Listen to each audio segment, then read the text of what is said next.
I'm gonna go back to being a father. You are my precious Rose. Never forget that, Dad. What's up guys, True Warrior here. And right now, or rather at the time I'm recording this video, we're celebrating Father's Month. It's a very special time since on the third Sunday of June we take the opportunity to not only celebrate our dads but also to remind them how much we love them as their children. So in honor of this occasion, today we're gonna do something I've never done before on the channel. An analysis of the best fathers in the Resident Evil franchise. Among them are two very special characters, Ethan Winters and Barry Burton. I wanted to dedicate a video to Barry for a long time since, as I've mentioned on other occasions, he's one of my three favorite Resident Evil characters, alongside Rebecca Chambers and Claire Redfield, of course. I also feel like he's an incredibly underrated character. The biggest challenge I've always faced when trying to talk about him is the lack of available information. Barry only appears in 2 canonical games, and in one of them, his role is secondary. And in case you're wondering, no, Resident Evil Gaiden is not canon. But thanks to a comment from user FelixAndo4231, who suggested I talked about Ethan Winters in one of my videos, I came up with an idea. Why not bring both characters together for a Father's Day special? That way I could complement the limited information we have on each of them. So Felix, if you're watching this, I know it took me several months, but I'm finally bringing your suggestion to life, buddy. In this video, we'll not only analyze what makes Barry and Ethan unique, but also what makes them good fathers, each in their own way. This won't be a competition to determine who the better dad is, because, let's be honest, when it comes to raising kids, there's no single right way to do it. Being a dad isn't a race with medals. As for the content, we'll go over Barry's stories throughout the events of Resident Evil and Resident Evil Revelations 2. On Ethan's side, we'll focus on Resident Evil 7 and Resident Evil Village. As always, I want to clarify that these are my personal opinions, and if you haven't played these games yet, I recommend watching this video at your own risk, as it may contain important spoilers.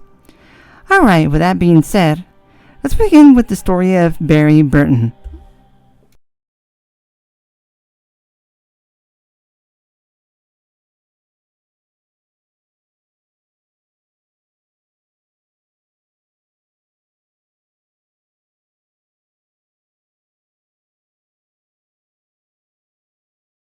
Barry Burton's career began in 1983, when he joined the United States Air Force, serving in the same unit as Chris Redfield.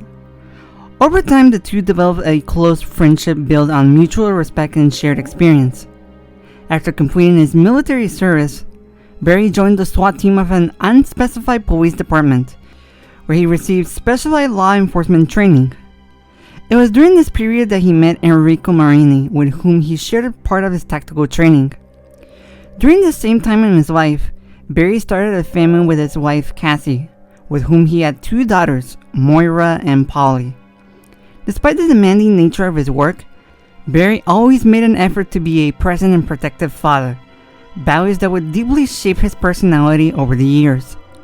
In 1996, Barry joins the STARS team, where he puts his excessive knowledge of weapons and strategy into practice.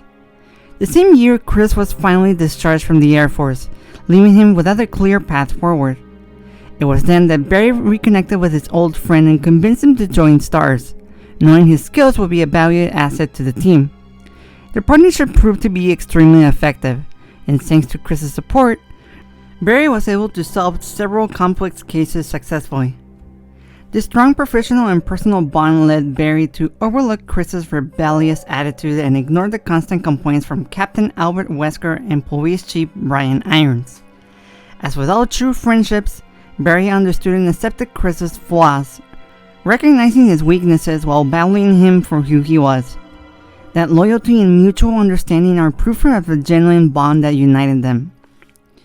When Barry arrived in Raccoon City to join the STARS team, he often visited Jay's Bar, a popular spot among some members of the department. It was in that department that he befriended Robert Kendo, the owner of the local gun shop. Over time, their relationship became so close that they even went fishing together, sharing moments that further strengthening their friendship. Thanks to this bond, Barry entrusted Robert's brother Joe Kendall with customizing much of the Star's arsenal, including his secondary weapon, the iconic Samurai Edge. However, Barry went a step further, requesting a special modification of his own handgun, adapting it to fire 40 Smith & Wesson caliber rounds, a clear sign of his technical knowledge and preference for stopping power. Beyond his expertise as a weapons specialist, this also highlights another key trait of Barry's character, his ability to form genuine human connections. The way he builds friendships such as the one with the Kendall brothers reveals a warmer, more empathetic side of him, which is fully reflected in his behavior during the events of the first Resident Evil. While the Star's Alpha team was investigating a series of murders in the Arklay Mountains, Barry Burton, alongside his teammates Chris Redfield, Albert Wesker, and Jill Valentine, managed to escape an attack of a pack of Cerberus, forcing them to take shelter inside the Spencer mansion. Once inside, the team split up to investigate the location separately. Shortly after, Barry became a crucial support figure for Jill, helping her survive deadly traps and face terrifying creatures within the mansion. From saving her from being crushed between the two moving walls, giving rise to the now famous Jill sandwich line, to helping her escape the clutches of Plant 42. Barry remained a reliable ally through much of the nightmare. However, it is later revealed that Wesker is actually a spy working for Umbrella, and had been manipulating Barry through threats to his family. Under this blackmail, Barry was forced not only to cover up the evidence, but also to assist in the murder of Enrico Marini, and set traps for Jill to further Wesker's plans. In the depths of the underground lab, Wesker forces Barry to point his weapon at Jill to buy time and release the Tyrant, Umbrella's ultimate bioweapon. However, once Barry learns that the threats against his family were just a bluff, he regains control of the situation and turns his gun on Wesker, ultimately saving Jill's life. Shortly afterward, following a confrontation with the Tyrant, the Stars team manages to escape the mansion just before its destruction. Although Barry's appearances in Jill's story are limited, several key traits of his character stand out. His deep love for his family, his unique sense of humor, evident in the sandwich anecdote. That was a close one. A second late, you would have fit nicely into a sandwich. Which he reportedly often retells. Oh my god, are you okay? Yeah, that was almost a Claire sandwich. Barry, tell everyone that story. And most importantly, his unwavering loyalty to his friends. Even after being manipulated and placed in a compromised position, Barry proves that even in the darkest moments, his integrity and commitment prevail. After returning to Raccoon City in 1998, Barry, along with Chris Redfield and Jill Valentine, decided to pursue an independent investigation into the Umbrella Corporation. Their goal was to expose the company, starting with its main headquarters in Europe. As a precautionary measure, Barry immediately moved his family to Canada, seeking to protect them from any possible retaliation. However, upon learning through the news about the viral outbreak devastating Raccoon City, Barry didn't hesitate to head straight into the city to rescue Jill, who was still trapped amidst the chaos. During his mission, he managed to contact Carlos Oliveira, a UBCS mercenary who was helping Jill survive. Thanks to this connection, Barry was able to locate and rescue them both shortly before the government launched the missile completely obliterated the city. In the Resident Evil 3 Nemesis epilogue, there's a significant image of Barry with his family looking at his daughters as he says, "I'm sorry, but my comrades are waiting." These words reflect his deep sense of responsibility and his need for redemption following his betrayal during the events of the first Resident Evil, knowing he still owed a moral debt to his teammates. This moment makes it clear that Barry's loyalty goes far beyond words. He is willing to leave behind the safety of his family and risk his life, not to just save a close friend like Jill, but even to help a stranger like Carlos. His sense of duty, redemption, and personal sacrifice once again define the kind man Barry Burton is. Sometime after the destruction of Raccoon City, while at home, Barry made an unforgivable mistake. He forgot to secure his firearms. One of his pistols was found by his daughters while they were playing, and Moira, the eldest, accidentally shot her younger sister Polly. Hearing the gunshot, Barry rushed to them and, despite knowing the fault was his, reacted by yelling at Moira. Polly survived, but the incident left Moira deeply traumatized, developing a strong fear for firearms. This severely damaged her relationship with her father. By mid-2006, Barry was informed by the BSAA of Jill Valentine's supposed death during the events of Resident Evil 5, leaving Barry devastated. However, like Chris Redfield, Barry refused to believe she was truly dead, holding on to the hope that Jill had survived. That hope was confirmed in 2009 when Jill was found alive. Later, Barry reunited with Chris and Jill, who invited him to join the BSAA. In time, Barry became a combat consultant for the organization and dedicated himself to train a new generation of agents alongside Chris, helping shape the future of the BSAA. During this period, he also strengthened his bond with Claire Redfield, Chris's younger sister. Thanks to the friendship Claire shared with Moira, Barry became a close and trusted figure for both siblings, eventually taking on the mentor role in their lives. At some point in 2011, Moira expressed her desire to join TerraSave. However, Barry, concerned about the horrors she might face related to bioweapons, like the ones he himself had witnessed, forbid her from joining. The already fragile relationship between them worsened, and Moira, ignoring her father's wishes, joined the humanitarian organization on her own. During a TerraSave party, Moira, Claire, and other co-workers were abducted. After the incident, Barry found Claire and immediately rushed her to the hospital, trying to get her to wake up. When Claire opened her eyes, Barry anxiously asked her about Moira. Believing her friend had died, Claire apologized sadly but could say no more before doctors took her to the ICU. Despite what he had heard, Barry refused to believe his daughter was dead. Determined to find her, he began gathering intel about the island where the abduction took place, preparing to go after her. 6 months later, Barry intercepted a distress signal sent by Moira. Assuming it was recent, he traced its origin and located the island's coordinates. Upon arrival, he met a little girl named Natalia Corda. Barry asked her to stay on the boat, but she insisted on accompanying him, and he reluctantly agreed. When they reached the radio tower, they heard a voice recording from Moira and Claire reporting they were headed to a village. However, the transmission was about 6 months old. To Barry's shock, Natalia, suffering a severe headache, claimed Moira was dead. Natalia guided Barry to a tower where Moira and Claire had been together. Along the way, Natalia revealed she had been present during the Terra Grigia panic, where she lost her parents. She had been rescued by Neil Fisher, a high-ranking TerraSave member. Despite only knowing Barry for a few hours, Natalia trusted him enough to share this painful memory, and Barry responded with empathy and protection.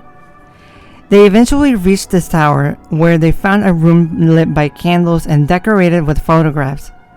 Among them was a painting of Albert Wesker with a blonde woman. Upon seeing it, Natalia became terrified and identified her as Alex Wesker.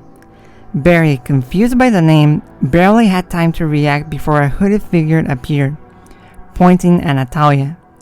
It was Alex Wesker, now transformed into a monstrous being. After a brief exchange, in which she claimed to have killed Moira, she summoned several remnants to eliminate Natalia. Barry protected the girl by shooting at the structure, causing it to collapse on the creatures. Realizing he no longer has a reason to search for Moira, Barry changed his objective, getting Natalia off the island alive. On their journey, they found the corpse of Evgeny Revik, who had helped Moira months earlier. Near the body, they discovered Moira's cell phone, with a recording confirming that Alex Wesker had wounded her. Clenching his fists in anger, Barry swore to protect Natalia. Unbeknownst to them, Alex continued stalking them. In a moment of distraction, Alex ambushed Barry, throwing him off a cliff and capturing Natalia. However, the girl manifested a second personality, which terrified Alex, making her regret provoking Natalia. Barry eventually recovered and reunited with Natalia. With renewed determination, they headed to Alex's secret lab, hidden deep within the mines of Sign Island. As they descended, Alex began psychologically tormenting Natalia, trying to break her. In a particularly cruel moment, she tore Natalia's doll apart and nailed it to a wall to intimidate her. Eventually, Barry confronted Alex, now fully mutated after injecting herself with the Ouroboros virus. He fought fiercely to protect Natalia and temporarily defeat her. However, Alex faked her demise and rose to attack again. At that moment, and depending on the player's decisions during Claire's campaign, Moira appeared. Having overcome her fear of guns, she used the pistol to stop Alex and save Natalia from being crushed. Barry and Moira's reunion was brief as Alex mutated further, beginning one final pursuit of all three of them to a cliffside by the ocean. When all seemed lost, Claire arrived in the helicopter wearing an outfit reminiscent of Ada Wong. She shot Alex in a weak spot, prompting a snarky remark from Moira. But the monstrous Alex still had fight left in her. Barry, with a pair of steel nerves, placed himself between his daughter and the creature, facing her alongside Claire. After inflicting enough damage, Barry instructed Claire to use the rocket launcher to hit Alex's weak point, destroying her for good. Shortly afterward, the BSAA troops arrived at the island. Barry, Claire, Moira, and Natalia, now safe, expressed their relief. Barry realized he needed to let Moira grow and explore the world freely. More importantly, he decided to officially adopt Natalia as part of his family. By 2013, 2 years after the incident, Barry had become a present father once again. At his home in Canada, he was preparing to welcome Claire for a visit. While looking for his jacket, he asked Polly where she had last seen it, bringing the story of a happy family to a close. These days, I feel like many fathers fall into the same pattern. They assume the role of an infallible authority and shift the blame onto their children without taking responsibility for their own mistakes. Barry was no exception. His initial reaction was that of a man overwhelmed by fear and guilt, but unable to face them right away. What sets him apart, though, is that he did try to make things right. His past as a father was far from perfect, but his will to repair the damage and rebuild the bond with his daughter was, simply put, unbreakable. On the other hand, the fact that he adopted Natalia is another example of the unconditional love that defines Barry. In an act of deep generosity, he decided to open his home and his heart to her, giving Natalia a new chance at life within his family. All this despite knowing that Alex Wesker's consciousness might one day take over her, or at least that's what the game wants the player to believe. Speaking of unconditional love, it also shines throughout Revelations 2 when Barry goes to extreme lengths to rescue Moira. Even after Claire told him that his daughter was dead, he never gave up. He held onto hope, convinced that she was still alive. Months passed, and throughout that time, Barry never stopped searching for clues, clinging to anything that might lead him back to her. That level of faith, of perseverance, is truly admirable. I know this might not be related directly to fatherhood, but more to Barry as a character. Another trait I love about him is his loyalty to his friends. In that sense, he reminds me a little of myself. I always try to be present for my friends, even when I don't share their hobbies or fully understand what they do. Still, I make the effort to be there because I know it makes them happy. Maybe I'm not as sociable in real life as Barry, but when I identify who my true friends are, I stick to them like gum on a shoe. Well, now that we've wrapped up with Barry, it's time to turn to our mysterious blonde hero. Let's see what you're really made of, Ethan Winters.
Very little is known about Ethan Winters' early life. As far as records show, by 2017 he was living and working in Los Angeles, California, where he worked as a systems engineer. In May 2011, Ethan married Mia, a woman from Texas who he believed to be a high-level executive at a commercial company. However, he was completely unaware that Mia led a double life. She was actually a researcher assistant for The Connections, a clandestine organization involved in the creation, development, and trafficking of illegal bioweapons. Mia never told him the truth, and Ethan never suspected a scene during their time together. Everything changed in October 2014. During what was supposed to be a routine mission, Mia mysteriously disappeared while crossing the Gulf of Mexico in the middle of a hurricane. The ship she was on, the Annabelle, vanished without a trace, and after a brief official research, she was declared dead. Devastated, Ethan reluctantly accepted the authorities' conclusion, but deep down he never truly believed she was gone. On July 18, 2017, Ethan received an unexpected email, allegedly from his wife. In the message, Mia claimed she was alive and asked him to come to find her at an address on Dulby, a remote county in Louisiana. Despite the implausibility of the situation and not knowing if it was a trap or a sick joke, Ethan didn't go to the authorities. Instead, driven by a mix of hope, guilt, and unresolved love, he decided to investigate on his own. His destination was the Baker family property, a dilapidated ranch in the middle of the swamp, cut off from civilization. Ethan had no idea the area was under police investigation due to a string of disappearances, which, unbeknownst to anyone at the time, were directly tied to the Bakers themselves. While exploring the property, Ethan found what appeared to be an old guest house. There, he discovered Mia's driver's license, confirming she had at least been there. Even more disturbing was a videotape showing Andre Stickland, a producer for a paranormal investigation show, being murdered after entering the house with his colleagues, Peter Walken and Quincy Jarvis, all victims of the horrors within. Determined to press on, Ethan ventured into the basement and finally found Mia. She was alive, but clearly not the same. Her behavior was erratic. She suffered partial amnesia, mentioned voices in her head, and showed signs of self-harm. Within minutes, she became aggressive and violently attacked Ethan, forcing him to defend himself with a hatchet. The scene was brutal and surreal, a nightmare just beginning. At that moment, Ethan received a mysterious phone call from Zoe, the Bakers' daughter, urging him to escape through the attic window. While trying to flee, Mia returned in a completely deranged state, attacking him again and severing his left hand with a chainsaw. In a state of utter despair, Ethan managed to shoot her unconscious, but couldn't escape. Jack ambushed him, struck him hard in the face, and dragged him back into the main house, leaving him on the brink of death. What Ethan didn't know yet was that he, Mia, and the entire Baker family were infected by a bioweapon named Evelyn, a synthetic parasitic mold capable of replacing human cells with fungal tissue and altering the minds of its hosts. Technically, Ethan died during those first moments. However, his body began regenerating thanks to the mold, allowing him to regain consciousness while Jack pulled him deeper into the house. That same night, Zoe contacted him again. She stitched his several hand back on, which incredibly began functioning again, and gave him a device called the Genome Codex, which monitored his health in real time. Despite the chaos, Zoe was unlike the rest of her family. She wanted to escape and saw Ethan as her ally. Aware that something had changed in him, that the mold was altering him but also keeping him alive, Ethan agreed to help.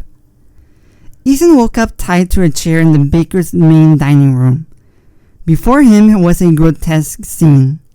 The entire family, Jack, the violent patriarch, Marguerite, the sick-looking mother, Lucas, the sadistic and unstable son, and a small silent figure lurking in the shadows, Evelyn.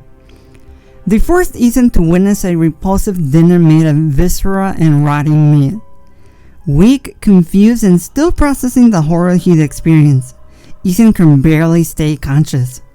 While the bakers bickered in the terrifying dysfunctional dynamic, a knock on the door interrupted the nightmarish dinner. It was Officer David Anderson, a local cop investigating the area's disappearances. The family momentarily left the room to deal with him, giving Ethan a chance to free himself. He made it to the garage where he met the officer, but hope was short-lived. Jack appeared and brutally murdered the cop in front of him. In a deranged sequence, Jack even shot himself in the head with the cop's gun, only to get up moments later, laughing maniacally. That's when Ethan realized the baker's condition wasn't just insanity, it was something else. A gift, according to Jack, courtesy of Evelyn. With the officer's weapon, Ethan wounded Jack and managed to temporarily escape. Zoe contacted him again, explaining that Jack had rigged the house with puzzles and traps to ensnare any intruders. If Ethan wanted to survive, he had to solve them all. And so his descent into the nightmare deepened. In the basement, Ethan encountered Jack again.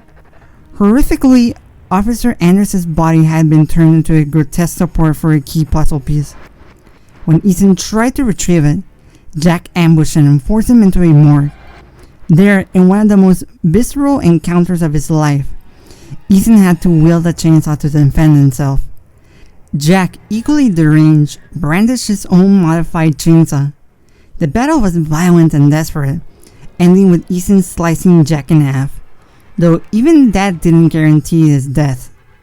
With Jack's body seemingly destroyed, Ethan escaped the main house and reached Zoe's trailer in the backyard. There, she revealed that both Mia and herself were infected by Emmeline's mold, but there was a possible cure. Zoe had already secured ahead one of the ingredients needed to synthesize the serum, and asked Ethan to find the arm located in the property's old house. In his journey through the old house, Ethan briefly reunited with Mia, who seemed to have broken free from a trance. But the moment was short-lived. Lucas captured her and dragged her behind a metal gate. Ethan pressed on alone. Anticipating his search for the arm, Marguerite ambushed him, and during their confrontation, part of the structure collapsed due to a sinkhole, forcing Ethan to pursue her through a tunnel into the greenhouse. There, Marguerite had grotesquely mutated into a giant insect queen.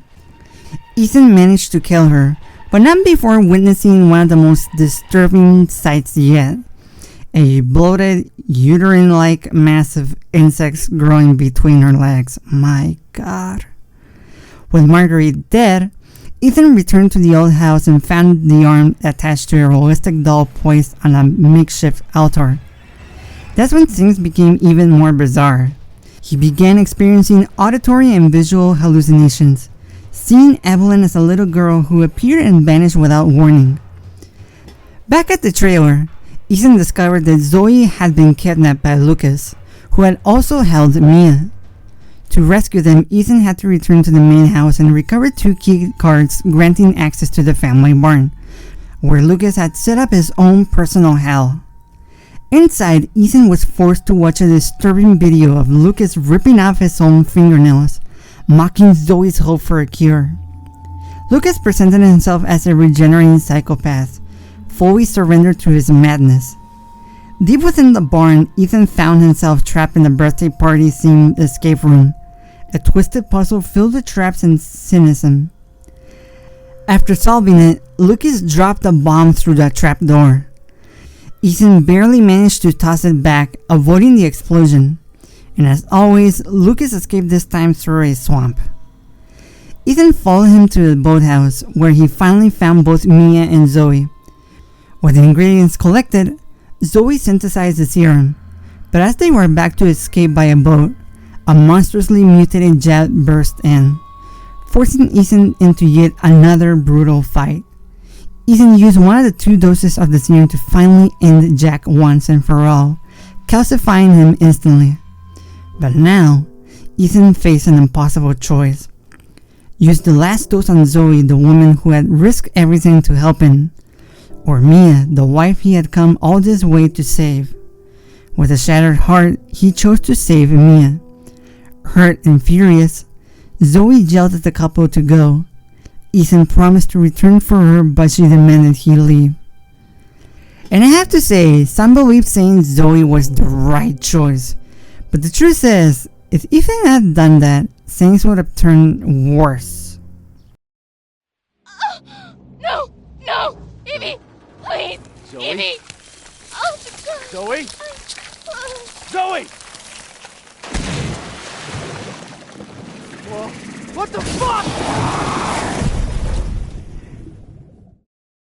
While crossing the swamp, fate had one last nightmare in store. They came upon the wreckage of the Annabelle, the ship Mia had disappeared on years ago. It was still contaminated by the mold, with an active fungal root inside. Upon sensing Ethan's presence, the root violently absorbed him, destroying the boat and separating him from Mia. Engulfed by the mold, Ethan entered a mental realm connected to the root, where he encountered a psychic manifestation of Jack Baker. In the surreal meeting, Jack begged him to destroy Evelyn and free his family from the nightmare, admitting that the girl only ever wanted love. It was a heartbreaking moment where Jack showed the last flicker of his humanity and love for his family. Shortly after, Mia managed to rescue Ethan and push him out of the ship, handing him a sample of Evelyn's tissue before staying behind. Near the wreckage of the Annabelle, Ethan found an entrance to a salt mine hidden among the swampy terrain. In that hellish environment, Ethan managed to craft the E-necrotoxin, a biological compound designed by the Connections as a last resort containment measure, created specifically to eliminate Evelyn if things got out of control. As dawn approached, a joint operation was deployed in the region. The BSAA, the Louisiana National Guard, and the state police took positions around the Baker Ranch. Evelyn, aware that her world was falling apart and that Ethan was approaching him with intention of killing her, unleashed her final defense. In a desperate attempt to stop him, she released molded creatures throughout the mine, hurling them at him with uncontrollable rage. But Ethan pushed forward, resolute and unwavering, not just for his own life, but for everything he had lost in that nightmare. His steps led him back to where it all began, the guest house. There, in that cursed, confined space where he had first rescued Mia, the very walls seemed to remind him of every wound, every scream, and every fear. Evelyn played her final card. She wrapped him in disturbing hallucinations, forcing him to relive the moment Mia, possessed, attacked him with a chainsaw. It was an emotionally devastating trial, but Ethan was no longer the same man. He was no longer the man who had walked into the house 6 hours earlier looking for answers. He now understood the root of the horror. He climbed to the attic. Evelyn was waiting, hidden, frightened, cornered by the imminent arrival of the special forces. Ethan, facing her directly, injected her with the E-necrotoxin. At that moment, the illusion shattered. What had once appeared as a little girl with an innocent face and a white dress was revealed to what she truly was. A withered old woman, deformed, a rotten husk that had once been human. But it didn't end there. Evelyn, fueled by her hatred and her connection to the mold, reconstructed herself one final time, merging her body with the structure of the house and transforming into a colossal biological abomination. It was then that the BSAA intervened directly. From a helicopter, they dropped an experimental weapon loaded with special ammunition, designed to pierce even the most resilient fungal tissue. Ethan, using that weapon, fought with everything he had and ultimately managed to defeat Evelyn. Her body, completely calcified, collapsing into dry, lifeless fragments. The nightmare was over. With Evelyn neutralized, the BSAA established a base of operations in the area to contain and analyze the outbreak. A total quarantine was declared around the Baker Ranch and its surroundings. Thanks to Ethan's testimony and the data recovered, a specialized team was sent to the Annabelle and successfully rescued Mia, who was taken alongside Ethan for urgent medical care. Soon after, and thanks to the information he had provided, the search for Zoe began, and she was eventually located and rescued by the authorities, scarred but alive. In Resident Evil 7, we can see several traits of Ethan Winters. First of all, he's a man of his word, as seen at the end of Zoe when he contacts the BSAA to rescue Zoe. His determination to save the love of his life, and if I dare say so myself, a better love story than Twilight. His low tolerance for nonsense when talking to untrustworthy or annoying people. And finally, his vulgarity that if someone took a shot every time he said fuck, I'm pretty sure they'd be drunk in no time. Fuck! What the fuck are you, Mia? And what the fuck is going on? What the fuck? And what the fuck? A fucking pocket knife? We gotta get the fuck out of here. Fuck! I just got done dealing with your mom and her fucking bugs. Just fucking stay dead. Fuck you. How the fuck did that get here? What the fuck? Where the fuck are you? The fuck took you guys so long? After the incident at the Baker house, the BSAA's investigations division kept Mia and Ethan in custody while they received treatment for the injuries they had sustained. Both underwent multiple surgical procedures to remove remnants of the mold that had proliferated in their bodies during their captivity. Over the course of several weeks, they were also subjected to extensive interrogation. After a detailed evaluation, the BSAA concluded that while Ethan was unquestionably a victim of the events, Mia's ties to the criminal organization known as the Connections were irrefutable. As part of a cooperation agreement in the investigation against that group, this information was withheld from Ethan. The couple was eventually relocated somewhere in Eastern Europe under a witness protection program. It is presumed that, under the terms of an agreement, the truth about the mutation in Ethan's body caused by the mold was also kept from him. During this period of seclusion, Ethan and Mia lived under strict surveillance. Their contact with the outside world was severely restricted. They had no internet access, nor could they send correspondence without supervision. Over time, they attempted to rebuild their lives within this controlled environment. In the second year of confinement, Mia became pregnant, and in August 2020, they gave birth to their daughter, Rosemary Winters. On the night of February 6, 2021, while Ethan and Mia were having a quiet dinner, everything took a shocking turn when an armed squad burst into their home. Without warning, Mia was brutally gunned down in a hail of bullets and, to Ethan's horror, seemingly finished off by Chris Redfield, the squad leader. Desperate and confused, Ethan had no idea what was happening, and his horror only deepened when the member of the Hound Wolf squad picked up his daughter, Rosemary. Furious, Ethan demanded to know what Chris was doing with his daughter. As he tried to confront him, he was quickly subdued and knocked out, then dragged into a transport convoy under Chris's direct orders. Sometime later, Ethan regained consciousness inside the overturned transport vehicle. The guards were dead, the convoy destroyed, and Rosemary was nowhere to be found. Disoriented and wounded, Ethan made his way throughout the nearby forest until he found a cabin, where he met an old man named Gregory Stan. Terrified and armed with a shotgun, the villager gave Ethan a weapon to defend himself, just before being brutally killed by an unknown creature. Moments later, Ethan was surrounded by a horde of Lycans led by a massive being known as Urias. Completely overwhelmed and on the verge of death, he was saved at the last second by a sudden ringing of bells from the castle, which caused the horde to retreat immediately. Where's everybody going? Bingo? After failing to save a woman from a village and encountering the mad old woman of the village, laughing like a twisted witch, Ethan made his way to the castle in search of her answers.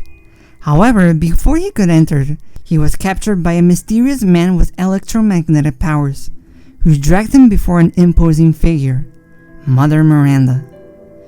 In a room set up like a courtroom, Ethan was presented by the four lords of the village: Alcina de Matresque, Donna Beneviento, Salvatore Moreau, and his captor Carl Heisenberg.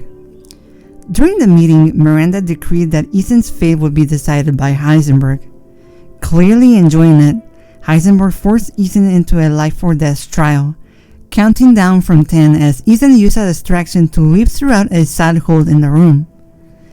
Chased by lichens and caught in the gauntlet of traps, Ethan barely escaped with his life. His journey led him to Dimitrescu's castle, where he met an enigmatic character, the Duke, a charismatic obese merchant who offered him weapons, ammunition, and supplies, an ally who's an older friend of the merchant from Resident Evil 4. Upon entering the castle in search for his daughter, Ethan was captured by Asina Dimitrescu's 3 daughters and brought before their mother. Surprised that he had survived Heisenberg's game, Dimitrescu ordered him to be hung from hooks through both hands, leaving him suspended like a trophy. She then left to inform Miranda of its capture. Despite the pain, Ethan managed to free himself by tearing through the flesh of his hands, a brutal feat that he somehow healed using a simple bottle of regenerative fluid, a direct consequence of his mold exposure. While exploring the castle, Ethan faced and eliminated each of Dimitrescu's daughters one by one, exploiting their weakness to cold. He defeated Bella by breaking a window that let in a freezing air. He surprised Cassandra with a bomb that destroyed part of a wall, allowing the cold to seep in. And lastly, he took down Daniela by opening a skylight in the library, condemning her to the same fate. Enraged by the deaths of her daughters, Dimitrescu began hunting Ethan relentlessly throughout the castle halls. During his escape, Ethan discovered the Dagger of Death's flowers, a poisonous relic of lethal power. When Dimitrescu finally confronted him, he managed to stab her with the dagger, triggering her transformation. The Countess mutated into a dragonic winged beast, claiming that only Ethan and Miranda had seen her true form. After a fierce battle high above the castle, Ethan succeeded in killing her. Her colossal body calcified and crumbled into stone fragments. Among the remnants, Ethan found a mysterious flask containing an unknown substance, which he took before heading into a nearby cave. As he exited the cave, Ethan encountered the witch again. This time, she revealed that Rose was to be sacrificed, and that to stop it, he would need to gather the emblems of the 4 noble houses that ruled the village under Mother Miranda's command. Determined to rescue his daughter, Ethan followed the Duke's advice and headed to House Beneviento, a secluded mansion shrouded in mist. As he approached, he began experiencing vivid hallucinations of Mia and Rose, caused by biologically altered flowers growing in the area, flowers whose toxins were amplified and manipulated by Donna Beneviento, the enigmatic lord who resided there. Ethan was lured into a doll workshop, where he became trapped underground. There, the visions intensified to an unbearable level, blurring the line between reality and delusion. Despite the mental effects of the mold and the hostile environment, he managed to retain his sanity long enough to find a way out. Donna tried to stop him using her doll Angie, which seems to vanish at will under her psychic control. Armed only with a pair of scissors, Ethan managed to stab her in the face, killing both the doll and Beneviento herself. After this tense confrontation, Ethan made his way towards the reservoir, crossing the ruins of an old fishing village. There he located the 3rd flask, but was interrupted by Salvatore Moreau, a grotesquely deformed being unable to control his mutating form, the result of an extremely unstable mold infection. As he tried to escape with the flask, Ethan was briefly ambushed by Chris and his squad. The situation was abruptly interrupted by Moreau's full transformation into a massive aquatic creature, forcing everyone to scatter. The reservoir became a chaotic battlefield. Ethan pressed on, traversing rooftops in the flooded village and restoring power to the dam. Then he opened the sluice gates, draining the water and forcing Moreau to confront him on dry land, without the aquatic environment that gave him the advantage. In his bloated, slimy fish-like form, Moreau attacked fiercely, constantly begging his mother Miranda for help, until Ethan finally defeated him in a fierce battle. Back through the mines, Ethan watched a broadcast from Carl Heisenberg, who revealed he had been tracking Ethan's every move. Unlike the other lords, Heisenberg didn't attempt to kill him immediately. Instead, he guided Ethan to recover the fourth flask, hidden in a medieval fortress located west of the territory. After retrieving it, Ethan made his way to a ceremonial site and placed the four collected flasks into a giant chalice, an ancient artifact with mystical properties. Upon activation, it seemed to establish a symbolic connection to Rose's memories and essence, amplified by the mold bond. With the chalice in hand, Ethan finally accessed the ceremony site, placing it on top of the pedestal that revealed a hidden path descending deep underground, leading directly to Heisenberg's factory.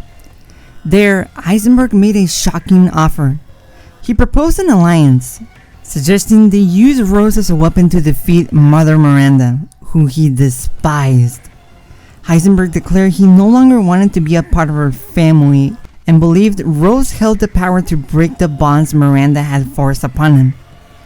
Enraged by how Heisenberg spoke about his daughter, Ethan flatly rejected the offer. Disappointed and annoyed, Heisenberg hurled him to the depths of his factory. Inside the factory, Ethan had to face the mechanical horrors Heisenberg had secretly developed. Among them was Sturm, a grotesque creature with spinning propellers embedded in its body that relentlessly pursued him through the corridors. While evading the beast, Ethan fought off mutant soldiers with metal implants, restored the factory's power, and pushed forward through heavy machinery and deadly traps. Throughout his journey, Heisenberg taunted him via loudspeakers, revealing more about his past. He confessed his hatred towards Miranda, who used him as a mindless experiment, treating him like a disposable tool. Heisenberg sought freedom and believed that Rose's latent power, born from mold exposure before birth, was the key. She represented the culmination of Miranda's decade-long experiments. After another deadly encounter, Ethan managed to destroy its Sturm by blowing up its internal systems. Upon reaching the surface, he was attacked by a fully unleashed Heisenberg, who used its electromagnetic powers to manipulate metal around him. Ethan escapes through a duct but was intercepted by Chris Redfield. At last, Chris revealed the whole truth. The Mia he had shot in Ethan's home wasn't really his wife. It was Mother Miranda, who could mimic the appearance and behavior of others thanks to her mold mastery. He also explained that the village and its creatures were the direct results of Miranda's experiments, using the mold as a biological agent to mutate the locals. Still in shock, Ethan saw pictures of Chris's phone confirming Miranda now possessed all 4 flasks of Rose and was preparing to complete the ceremony. Ethan insisted of confronting her, but Chris warned him he couldn't defeat Miranda alone and gave him a special weapon, built by Heisenberg himself, designed to counteract his powers. He promised Ethan they'd save his daughter together. With renewed determination, Ethan boarded an armored elevator and equipped the heavy weapon to face Heisenberg once more. This time, the Lord had fully fused with metal, becoming a monstrous mechanical giant. Despite Heisenberg destroying the combat vehicle, Ethan survived and, using the remaining weapons, managed to launch the grenade directly into his mutated core, obliterating him completely. With that, the last village lord had fallen, but the threat of Miranda still loomed. After Heisenberg's defeat, Ethan heard Rose's desperate cries and became distracted trying to find her. As he entered the area, a figure resembling Mia slowly approached. She reclaimed Rose was important to her and accused Ethan of not realizing he had been impersonating his wife the entire time. At that moment, she revealed her true identity: Mother Miranda. Miranda explained that Rose was the successor to Evelyn, the perfect final form of the original experiment. Unlike Evelyn, whose body was unstable, Rose had a healthy, fully adapted body and the ability to control others through the mold she inherited directly from Mia. Because of this, Miranda believed Rose must be reborn as Eva, her true daughter, whom she had tried to resurrect for decades. As she explained her motives, Miranda shifted into grotesque forms, including that of the old village hag and her twisted body before Ethan's eyes, displaying the full extent of her power. Without warning, she emerged from underground and, in one swift motion, ripped out Ethan's heart with her bare hand, giving him no time to react. Ethan collapsed, dying, as Miranda whispered that he would now become part of the mold's records. On the brink of death, in a state of unconsciousness, Ethan was confronted by a second manifestation of Evelyn, who revealed that he had actually died at the Baker house when Jack crushed his head underfoot. What had kept Ethan alive all this time wasn't his own biology, but the mold in the house, which revived him by integrating him into a fungal structure, granting him regenerative powers like Mia and the Bakers. Deeply shaken, Ethan accepted the truth about his nature. Rather than give up, he reaffirmed his resolve to save his daughter at all costs. Thanks to his bond with the mold, Ethan survived Miranda's attack and awoke in the Duke's carriage, having been rescued and transported back to the village. Though visibly weakened and deteriorating, Ethan stood up once more, determined to face Miranda at the site of the final ceremony. Upon arrival, he found Miranda holding Rose, convinced she had finally brought Eva back. Ethan confronted her head-on, demanding his daughter's return. Miranda scoffed and prepared to strike him, but at that exact moment, Chris intervened, shooting her in the head, giving Ethan a chance to take Rose in his arms, if only for a moment. Miranda rose immediately, and the mold began spreading violently around her, further distorting her body and flooding the area with a storm of organic matter. In the chaos, she once again snatched Rose from Ethan and began the final battle. Using the last of his strength, Ethan dealt the finishing blow. Defeated, Miranda screamed her daughter's name, Eva, before calcifying and dying. As the environment began to settle and the barrier around the village gradually dissolved, Ethan recovered his daughter but dropped to his knees as his right hand began to disintegrate. At that moment, Chris arrived to find him barely standing and helped him walk. He told Ethan that Mia was still alive and that the team had planted a bomb at the mold's origin to destroy everything, including the village. Ethan realized his end was near. With tears in his eyes, he said goodbye to his daughter and to Chris. He wrapped Rose in his blood-stained jacket and begged Chris to keep her safe. In one final act of courage and sacrifice, he pushed him out of the blast zone and the mold continued to spiral out of control. In his last heroic moment, Ethan activated the detonator, sacrificing himself to destroy the source of the mold and everything it had corrupted over the years. The resulting explosion wiped out the entire village, and with it, the life of the father. The death of Ethan Winters leaves a deep and difficult to heal wound in the hearts of Mia and Chris Redfield, who are only beginning to grasp the magnitude of the sacrifice he made for his family. His loss not only marks the end of a desperate struggle, but also leaves an unfillable void in the lives of those who loved him. However, Ethan's story does not end with his death. As Mother Miranda had explained, a fragment of his conscience was absorbed by the megamycete root, stored within the mold's collective memory. Thanks to this connection, Ethan was able to manifest within the various layers of the realm of consciousness, including its deepest level, the core, where the most ingrained memories and emotions of the mold-shaped collective reside. 16 years after his sacrifice, his daughter, Rosemary Winters, voluntarily enters that intangible world, hoping to find a purifying crystal, an ancient relic with the power to sever her bond with the mold, granting her the chance to live a normal life, free from the stigma she's carried since birth. Sensing his daughter's presence, Ethan, now a lingering manifestation within the realm, decides to act.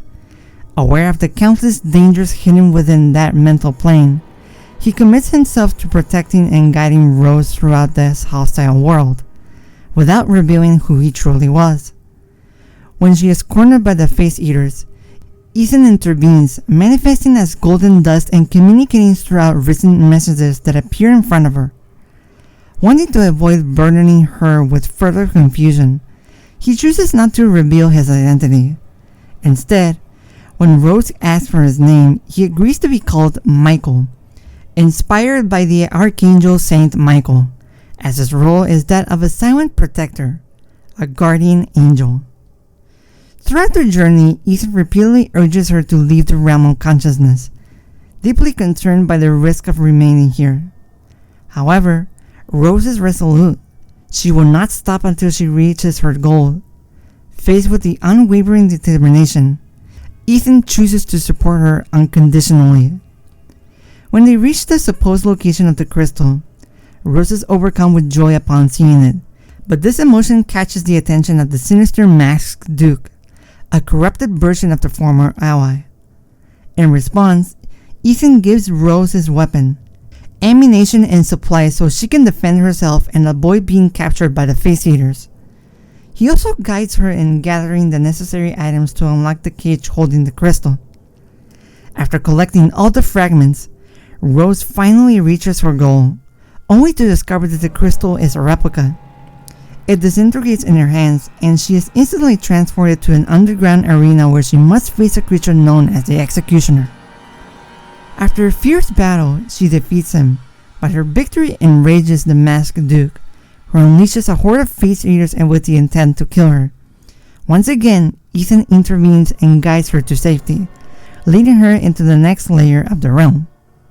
In this new level, Rose finds herself in the gardens of House Beneviento, a place deeply associated with fear and mental manipulation.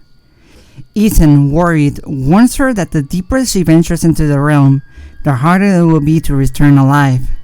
He pleads once more for her to abandon her mission, but Rose stands firm. Her determination, admirable yet dangerous, fills Ethan with both frustration and concern, but in the end, he accepts her choice and continues to support her without conditions. As she enters the house, an unknown presence separates Ethan from his daughter, forcing Rose to move forward alone. Meanwhile, Ethan fights to reunite with her. Rose, isolated in a terrifying environment, is haunted by giant doll heads that mock her and defile the memory of her father, filling her with deep insecurity. Distressed and emotionally vulnerable, Rose admits she knows nothing about her father except that he died protecting her. She wonders what life might have been like if he had been there and expressed her wish to have known him better, to understand the man who gave his life for her. Ethan, finally able to manifest once more, responds to that wish in the most meaningful way possible. He recreates their own home, just as it was when Rose was a baby. In that space frozen in time, he allows her to explore at her own pace, offering not just a moment of rest, but an emotional bond with her father she never got to know. During her exploration on the realm of consciousness, Rose finds various objects infused with memories of the past and messages from her father.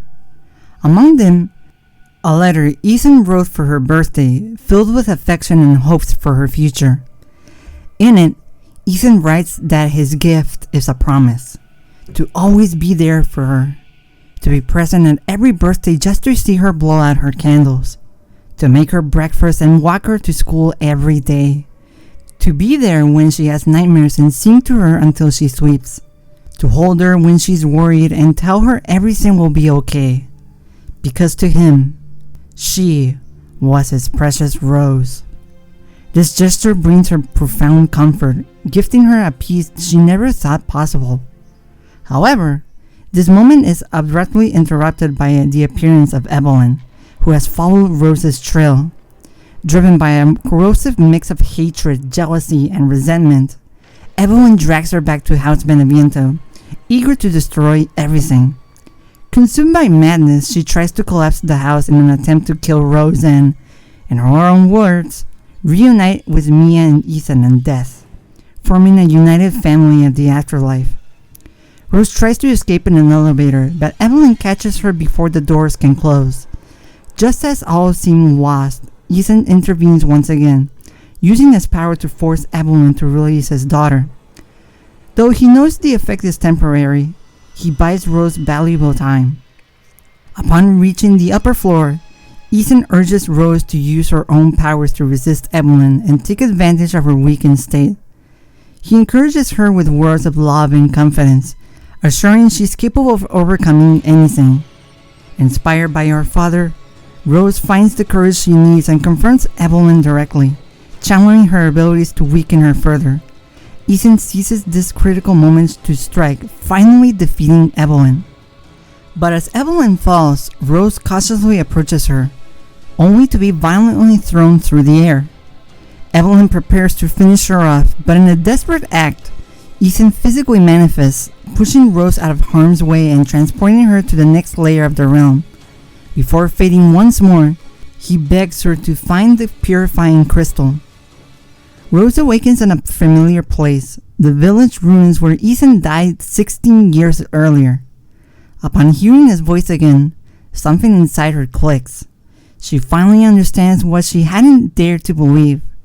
Michael was her father all along. With this revelation, her determination is completely renewed. When she finally acquires the purifying crystal, her path is blocked by Mother Miranda, who appears to capture her before she can react. At that moment, Ethan manifests again, this time from the core of the realm, taking Miranda by surprise. As Miranda prepares to attack, Ethan creates a way for Rose to escape. Confused and emotionally shaken, Rose asks him why he hid his identity. Ethan, with tenderness and honesty, explains that he only wanted to protect her, that he didn't want to interfere with her life or burden her with the truth too soon. Still, Miranda manages to reach them. She grabs Rose and prepares to end it all. Ethan tries to intervene, begging his daughter to live a full and free life, but Miranda strikes him down violently, leaving him defenseless. Unable to flee and driven by the power and strength she's built along her journey, Rose accepts her inheritance and, in a final act of surrender, shatters the purifying crystal, fully absorbing the mold's powers. Now transformed, Rose faces Miranda in a final battle. Her newly awakened abilities, shockingly similar to those of Albert Wesker's, grant her an early advantage, but Miranda remains a relentless force. In the most critical moment of the fight, when all seemed lost, Ethan transfers the last of his life force to Rose, giving her the final fragment of his existence.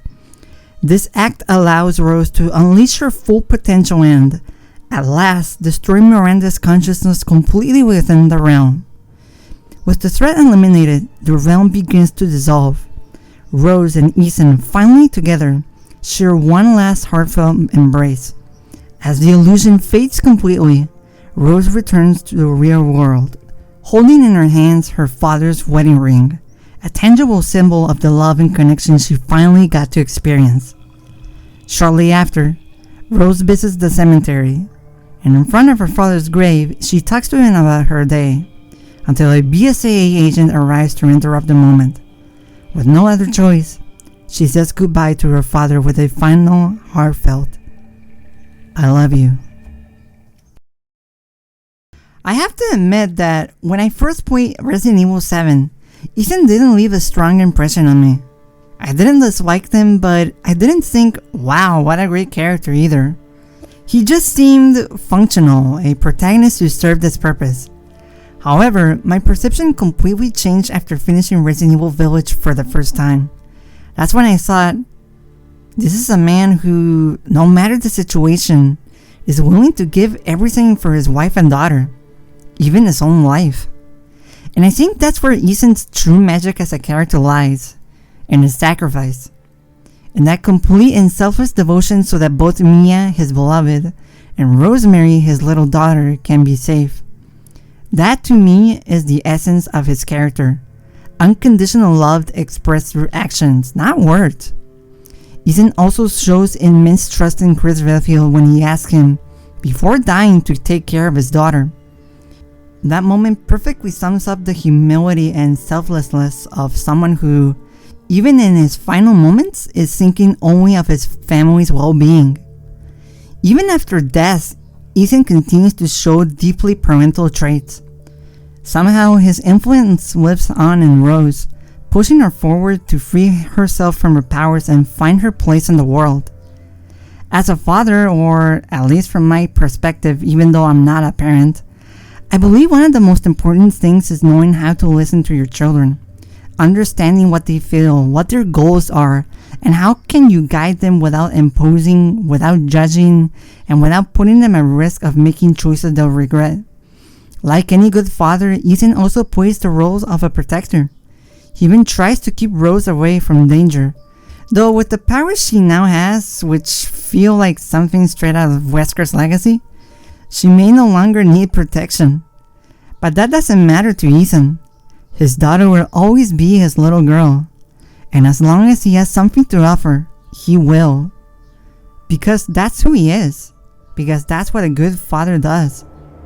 And finally, there's an essential quality every good father should have. Love for their children. Ethan shows it so clearly and movingly that it's impossible to ignore. As seen in that scene from the Shadows of Rose DLC, Ethan not only congratulates her, but makes her a list of promises. Small but meaningful that makes it clear that how much he loves her. That moment leaves young Rose in tears and answers one of the biggest questions she's always carried. Her father always loved her. As honorable mentions, I want to highlight two characters who, despite their brief screen time, proved to be exceptional fathers. Jack Baker and Robert Kendo.